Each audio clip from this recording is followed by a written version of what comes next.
तो हेलो दोस्तों, welcome back to my YouTube channel. और इस अगर आप बजाज हाउसिंग फाइनेंस से जो है होम लोन लेने का जो है सोच रहे हो, तो आज का वीडियो आपके लिए काफी ज्यादा इंपॉर्टेंट होने वाला है। तो इसमें हम आपको लेटेस्ट इसके रेट ऑफ इंटरेस्ट बताएंगे, प्रोसेसिंग फीस बताएंगे, इसमें आपको लोन के क्या फीचर्स और बेनिफिट ऑफर किए जाते हैं, एलिजिबिलिटी क्राइटेरिया क्या रिक्वायर होता है, और सबसे इंपॉर्टेंट बात करेंगे कि 30,000 सैलरी पर हमको यहाँ पे कितना मैक्सिमम होम लोन मिलेगा। साथ ही हम इसमें आपको बताएंगे कौन कौन से डॉक्यूमेंट के रिक्वायरमेंट होते हैं। वीडियो को जो है पूरा एंड तक वॉच करिएगा। तो चलिए आज शुरू करते हैं। तो बजाज हाउसिंग फाइनेंस जो रहता है, ये आपको जो मैक्सिमम लोन टेन्योर है 32 ईयर्स के लिए लोन यहाँ पे ऑफर करता है, और मैक्सिमम यहाँ पे 15 करोड़ तक का आप होम लोन ले सकते हो आराम से। अगर हम इसके फीचर्स की बात करें तो देखिए, इसका जो अप्रूवल रहता है 48 आवर्स के अंदर हो जाता है ज्यादातर केसेस में। कुछ कुछ केसेस में तो और जल्दी भी हो जाता है, और कुछ कुछ केसेस में और भी टाइम भी जो है लग सकता है। 32 ईयर का मैक्सिमम लोन टेन्योर देखने को मिल जाता है। ज्यादातर बैंकों में अगर आपने देखा होगा तो 30 सालों के लिए आपको लोन मिलता होगा, लेकिन बजाज हाउसिंग फाइनेंस आपको 32 ईयर्स के लिए लोन ऑफर करता है। कोई भी फॉर क्लोजर चार्जेस नहीं लगता अगर आप फ्लोटिंग रेट ऑफ इंटरेस्ट पर यहाँ पे होम लोन लेते हो। इसके अलावा कोई भी pre payment, part payment charges वगैरह भी यहाँ पे नहीं लिए जाते हैं। एसएलपी एप्लीकेशन प्रोसेस रहता है, डोर स्टेप की फैसिलिटी भी मिल जाती है, मतलब आपके घर में आके आपके जितने भी डॉक्यूमेंट है वो सारे घर से ही आपके पिकअप कर लिए जाएंगे, ये भी आपको फैसिलिटी मिलती है। बैलेंस ट्रांसफर की फैसिलिटी ऑफर करी जाती है। अगर आपका किसी अदर बैंक या हाउसिंग फाइनेंस कंपनी में होम लोन चल रहा है, उसको आप बजाज हाउसिंग फाइनेंस में भी ट्रांसफर करा सकते हो।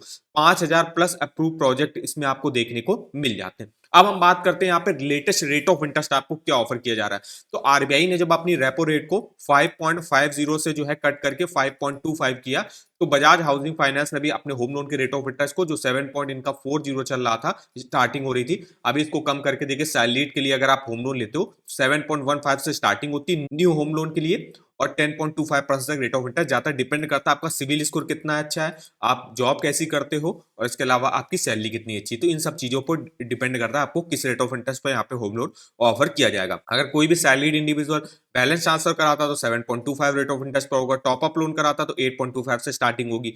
वहीं जो सेल्फ एम्प्लॉयड प्रोफेशनल वगैरह होते हैं, उनके लिए देखिए यहाँ पे होम लोन की स्टार्टिंग 7.30% से होती है, और मैक्सिमम 10.30% तक रेट ऑफ इंटरेस्ट जाता है। और अगर आप सेल्फ एम्प्लॉयड बिजनेसमैन हो तो उनके लिए होम लोन का रेट ऑफ इंटरेस्ट स्टार्टिंग होगी यहाँ पे 7.75% से, और मैक्सिमम 10.65% तक रेट ऑफ इंटरेस्ट जाता है। और ये तीनों ही रेट ऑफ इंटरेस्ट आपके फ्लोटिंग रेट ऑफ इंटरेस्ट है। ये सैलरीड के लिए है, ये सेल्फ एम्प्लॉयड प्रोफेशनल के लिए है, और ये सेल्फ एम्प्लॉयड बिजनेसमैन के लिए। तो मेनली जो सैलरीड इंडिविजुअल है उनको सबसे कम रेट ऑफ इंटरेस्ट पर होम लोन ऑफर करा बजाज हाउसिंग फाइनेंस, जिसकी स्टार्टिंग 7.15% से हो रही है। अब हम यहाँ पे बात कर रहे थे प्रोसेसिंग फीस आपसे कितनी ली जाती है और अदर चार्जेस। प्रोसेसिंग फीस देखिए यहाँ पे अप टू 4% तक लोन अमाउंट का ली जाती है, मतलब मैक्सिमम अप टू 4% तक ली जा सकती है। डिपेंड करता है वो भी लोन अमाउंट कितना ले रहा हो, जैसे किसी किसी केस में 1% भी ली जा सकती है, 2% भी ली जा सकती है, तो ये रहता है। इसके अलावा यहाँ पे ईएमआई बाउंस चार्जेस की भी लिस्ट आप देख सकते हो। अगर आप 15 लाख तक का लोन लेते हो और ईएमआई बाउंस कर देते हो तो 500 रुपए के आपको चार्जेस देने पड़ेंगे, ऐसा आप देख सकते हो। इसके अलावा मेन बात आती है प्री पेमेंट और फॉर क्लोजर की। देखिए, पार्ट प्री पेमेंट या फुल प्री पेमेंट अगर आप करते हो, और अगर आप फ्लोटिंग रेट ऑफ इंटरेस्ट पर होम लोन लेते हो, तो देखिए आपको कोई भी part pre payment, full part pre payment के कोई भी एक्स्ट्रा चार्जेस आपको देने की जरूरत नहीं रहती। अगर आप फिक्स रेट ऑफ इंटरेस्ट पर लेते हो तो उस केस में आपको देखिए 4% ऑफ पार्ट पेमेंट अमाउंट का चार्जेस देने पड़ते हैं। मेनली जो ज्यादातर लोग होते हैं वो floating rate of interest he prefer करते हैं। और फ्लोटिंग रेट ऑफ इंटरेस्ट में भी जो आप रेट ऑफ इंटरेस्ट ले रहे हो वो आरएलएलआर होना चाहिए। मतलब आरएलआर मतलब होता है रेपो लिंक्ड लेंडिंग रेट होना चाहिए, मतलब रेपो से लिंक होना चाहिए। जिससे फायदा ये मिलता है कि आरबीआई जब अपने रेपो रेट को घटाएगा तो आपका होम लोन का रेट ऑफ इंटरेस्ट भी तुरंत से ही इंस्टेंट से कम हो जाएगा। वहीं अगर आपका मान लीजिए एमसीएलआर में है तो फिर उसमें थोड़ा सा टाइम लग जाता है। आरएलएलआर है मतलब रेपो लिंक्ड है, तो आपका आराम से जो है होम लोन का रेट ऑफ इंटरेस्ट कम हो जाएगा। अगर आरबीआई अपने रेपो रेट को घटाता है और बढ़ाता है तो बढ़ भी आपका तुरंत ही जाएगा। तो ये रहता है फ्लोटिंग रेट ऑफ इंटरेस्ट में आपका। अब बात करते हैं यहाँ पे एलिजिबिलिटी क्राइटेरिया, क्या रिक्वायरमेंट होता है। देखिए यहाँ पे कोई भी इंडियन रेजिडेंट हो गया वो यहाँ से अप्लाई कर सकता है होम लोन के लिए। सैलरीड के लिए देखिए मिनिमम एज अप्लाई करने की 23 साल रहती है, मैक्सिमम 67 ईयर की आप अपने लोन को चुका सकते हो। सेल्फ एम्प्लॉयड प्रोफेशनल और बिजनेसमैन की जो है मिनिमम एज 23 साल रहती है, और 70 ईयर की आप अपने लोन को चुका सकते हो। 725 प्लस सिविल स्कोर तो आपका होना ही होना चाहिए, मतलब उस केस में ही आपको लोन अप्रूवल मिलेगा। उससे ऊपर रहता है, 800 के ऊपर रहता है, तो आपको मिनिमम रेट ऑफ इंटरेस्ट मिल जाता है 750 के आसपास का है, तो आराम से आपका लोन अप्रूवल हो जाएगा। और इसके अलावा रेट ऑफ इंटरेस्ट भी आपको ठीक ठाक पर देखने को मिल जाएगा। कोई भी salaried self employed professional businessman यहाँ से अप्लाई कर सकता है। अब अगर हम यहाँ पे डॉक्यूमेंटेशन की बात करें तो देखिए मैंडेटरी डॉक्यूमेंट रहता है आपका पैन कार्ड और फॉर्म 60, इनमें से कोई एक डॉक्यूमेंट आपको देना ही देना पड़ेगा। या तो आप पैन कार्ड दे दो या तो आप फॉर्म 60 दे दो। केवाईसी के डॉक्यूमेंट देने पड़ते हैं, जिसमें आप अपनी रिसेंट की फोटोग्राफ देनी पड़ती है, कोई एक वोटर आईडी कार्ड, आधार कार्ड, पासपोर्ट, ड्राइविंग लाइसेंस, इनमें से भी कोई एक डॉक्यूमेंट आप दे सकते हो फोटोग्राफ के साथ। इनकम प्रूफ की अगर हम बात करें तो सैलरीड के लिए देखिए यहाँ पे 3 महीने का सैलरी स्लिप लगेगा, और इसके अलावा जो सेल्फ एम्प्लॉयड रहते हैं, बिजनेस वगैरह करते हैं, उनको प्रॉफिट और लॉस अकाउंट स्टेटमेंट हो गया, आईटीआर हो गया, वो देना पड़ता है, और 6 महीने का बैंक अकाउंट स्टेटमेंट भी आपको यहाँ पे देना पड़ता है। नेक्स्ट, अगर हम बिजनेस प्रूफ की बात करें, अगर आप सेल्फ एम्प्लॉयड बिजनेसमैन की कैटेगरी में आते हो, आपको कम से कम 5 साल का बिजनेस एक्सपीरियंस होना चाहिए। और अगर आप सेल्फ एम्प्लॉयड प्रोफेशनल कैटेगरी में आते हो, जैसे कि आपके आते हैं डॉक्टर हो गए, सीए हो गए, तो उनके लिए देखिए एमबीबीएस की डिग्री, मतलब कोई भी जो डॉक्टर रिलेटेड डिग्री होगी वो आपको देनी पड़ती है। और अगर आप सीए हो तो आपकी चार्टर्ड अकाउंटेंट की डिग्री जो होगी वो आपको यहाँ पे दिखानी पड़ती है। प्रॉपर्टी रिलेटेड डॉक्यूमेंट वो अलग अलग लगेंगे, वो डिपेंड करता है आप जिस टाइप का लोन ले रहे हो। न्यू प्रॉपर्टी परचेज का लोन ले रहे हो, टाइटल डीड हो गया, या अगर आपको कोई प्लॉट वगैरह अलॉटमेंट के थ्रू मिला है, अलॉटमेंट लेटर हो गया, प्रॉपर्टी टैक्स रिसिप्ट हो गई, तो ये कुछ प्रॉपर्टी रिलेटेड डॉक्यूमेंट आपके लिए रिक्वायरमेंट होते हैं। तो ये हमने बात करी यहाँ पे बजाज हाउसिंग फाइनेंस के डिटेल में। अब हम बात करते हैं आप अपना एलिजिबिलिटी कैसे कैलकुलेट करके देख सकते हो। तो ये आपको एलिजिबिलिटी कैलकुलेटर जो है देखने को मिल जाएगा इनकी ऑफिशियल वेबसाइट पर। यहाँ पे आपको सेलेक्ट क्या करना है, सबसे पहले अपना रेजिडेंस सिटी आपको सेलेक्ट करना है, किस सिटी में आप रहते हो। इसके बाद आपको अपनी डेट ऑफ बर्थ सेलेक्ट करनी है, जिससे पता चले आपकी एज कितनी हुई है। अब यहाँ पे आपको डालना है अपनी मंथली इनकम, जैसे हम यहाँ पे 30,000 मंथली इनकम पर देखने वाले हैं। और मंथली ऑब्लिगेशन मतलब अगर आपकी कोई ऑनगोइंग ईएमआई चल रही तो आपको डालनी, नहीं चल रही तो जीरो रखना है। तो जहाँ पे सबसे पहले अगर हम सिटी सेलेक्ट करें तो सिटी हमने यहाँ पे मान लीजिए लखनऊ सेलेक्ट कर दिया, एग्जांपल के तौर पे लिया। आपकी जो भी सिटी आप यहाँ पे अपना सेलेक्ट कर दीजिएगा।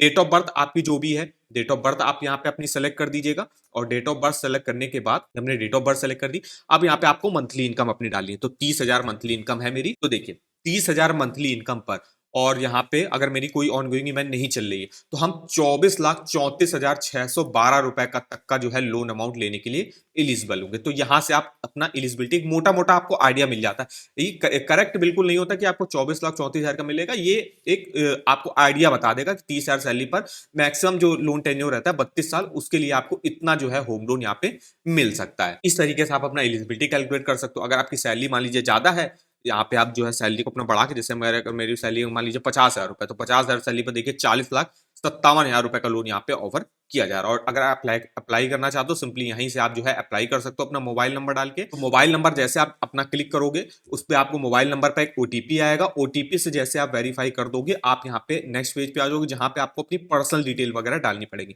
जैसे आपका नाम हो गया, पैन नंबर हो गया, डेट ऑफ बर्थ हो गई, अपना पिन कोड हो गया, और प्रोसीड पर आपको क्लिक करना होगा। इसके बाद आपको अपने जो है यहाँ पे जो भी आप जिस टाइप की जॉब करते हो उसकी जो है इन्फॉर्मेशन देनी पड़ेगी। अगर आप सैलरीड हो तो आपको सैलरीड बताना पड़ेगा, बिजनेस करते हो तो बिजनेस सेलेक्ट करना होगा। उसके अलावा उसकी डिटेल वगैरह भी डालनी पड़ेगी कि किस कंपनी वगैरह में जॉब करते हो, इसके अलावा आपकी सैलरी वगैरह कितनी है। तो ये सब इन्फॉर्मेशन डालने के बाद आपको प्रॉपर्टी रिलेटेड जो है डिटेल्स वगैरह अपनी डालनी पड़ेगी, और अपनी बैंकिंग की डिटेल्स होगी वो आपको यहाँ पे डालनी पड़ेगी। फिर आपको एडिट करना होगा लोन अमाउंट आपको कितना लेना है। जैसे यहाँ पे मेरे केस में मान लीजिए मुझे 20 लाख का लेना था, तो 20 लाख का लोन अमाउंट डाला, वेरिएंट सेलेक्ट किया कि टर्म लोन से लेना है, फ्लेक्सी टर्म लोन या हाइब्रिड लोन। तो आपको टर्म लोन वगैरह सेलेक्ट करना है, टेन्योर अपना सेलेक्ट करना है, जितने टेन्योर के लिए आप होम लोन लेना चाहते हो, तो उसके हिसाब से वो बता देगा आपकी किस्त कितनी बनेगी। तो आप अपनी सैलरी के हिसाब से देख सकते हो ये सब। तो टेन्योर अपना सेलेक्ट कर दीजिएगा। तो ये सब इंफॉर्मेशन डालोगे आपको। उसके बाद नेक्स्ट स्टेप के लिए जो है बजाज हाउसिंग फाइनेंस के जो रिप्रेजेंटेटिव होंगे वो आपको कांटेक्ट करेंगे। तो नेक्स्ट स्टेप के लिए आपको बताया जाएगा कि आपको आगे क्या करना है। तो ये इस तरीके से आप अपना एलिजिबिलिटी वगैरह चेकआउट कर सकते हो, अपनी कुछ इंफॉर्मेशन वगैरह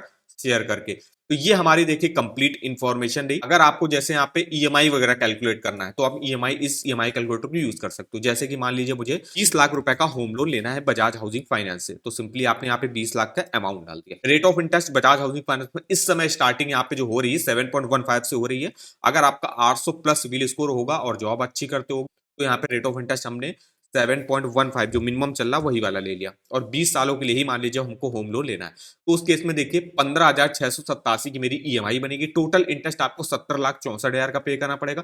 टोटल पेमेंट आपको 37,64,000 रुपए की वापस करनी पड़ेगी। तो इस तरीके से आप अपना ईएमआई टोटल इंटरेस्ट वगैरह भी डिटेल से कैलकुलेट कर सकते हो इस ईएमआई कैलकुलेटर पर। इसका लिंक भी मैं आपको वीडियो के डिस्क्रिप्शन बॉक्स में दे दूंगा, एक बार जाके आप जरूर चेकआउट करेगा। और अगर आपको किसी भी अदर बैंक के home loan, personal loan, car loan, two wheeler loan के रेट ऑफ इंटरेस्ट जानने, लेटेस्ट फीचर्स बेनिफिट जानने, ऑफर वगैरह जानने, तो आप इस वेबसाइट पर विजिट कर सकते हो। इसका भी लिंक मैं आपको वीडियो के डिस्क्रिप्शन बॉक्स में दे दूंगा, एक बार जाके आप जरूर चेकआउट करेगा। तो आशा करता हूँ वीडियो अगर आपको हमारा इन्फॉर्मेटिव लगा होगा, वीडियो को एक लाइक कर दीजिएगा, चैनल पर पहली बार विजिट किया है तो चैनल को सब्सक्राइब कर दीजिएगा, और आगे आप हमको कमेंट करके भी बता सकते हो कि किस अदर बैंक के आप होम लोन के बारे में हमसे इन्फॉर्मेशन लेना चाहते हो। तो आज के इस वीडियो में बस इतना ही, तो मिलते हैं इस वीडियो में, तब तक के लिए धन्यवाद।